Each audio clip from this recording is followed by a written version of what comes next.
following up on the drone strike last week that the Pentagon now admits was a tragic mistake. What was the president's response when he learned about that? As a human being, as a president, as somebody who has overseen loss in a variety of scenarios, both as a leader and personally, his reaction is it's a tragedy, and every loss is a tragedy, and he supports the effort to move this forward as quickly as possible and to have a thorough investigation. How gross are politicians? Hey, well, he's experienced personal loss, so he gets it. Good grief. Joining me now, Jason Beardsley. He's the National Executive Director of the Association of the U.S. Navy, national security expert. Jason, honestly, we'll get back to the drone strike in just a minute. Politicians have to be the grossest people on earth. I could not imagine taking the death of my son and using it as a political shield when you just oversaw the drone striking of a family of 10. Well, thank you. By the way, Jesse, that brings up a great point, which is this rhetoric in Washington, D.C. can be very, very difficult to navigate. And the more you kind of shop it around the communication shops or people that kind of help advise on what to say, the less likely you're going to speak from the heart. And when you're building trust as a leader in front of people and your troops, the citizens, whatever, to build trust, it really takes consistent, genuine application of who you really are. Now, these are not easy things to talk about, so I have some grace. But again, when you shop talk this around and you come to these type of rhetorical devices, it doesn't help support what the people want, which is a belief in their leader that's genuine.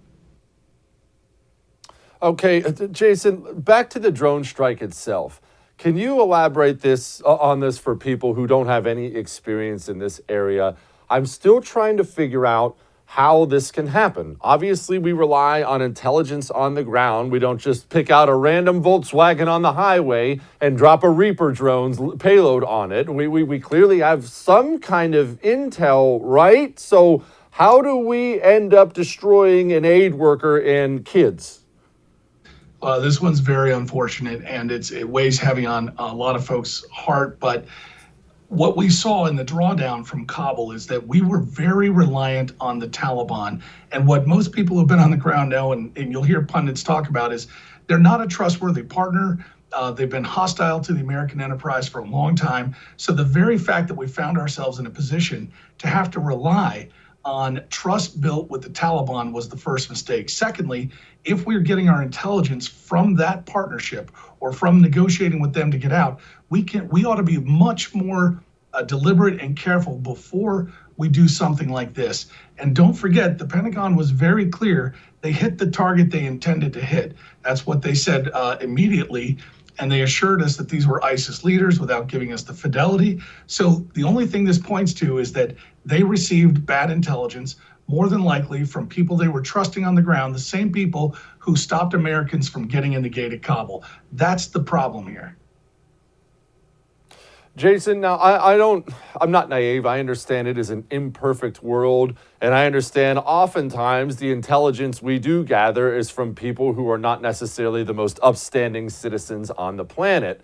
Is it completely unheard of to rely on someone like the Taliban to give us some intel? Maybe, am I just looking for any excuse here to explain away the drone strike?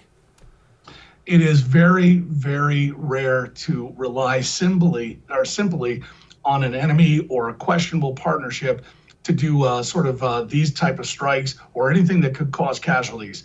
What we'll normally do is have a number of sources to vet that. It'll go through our procedures, people we've trusted, recruited, looked at over years, and have sustained a bit of trust with the intelligence community before we do this.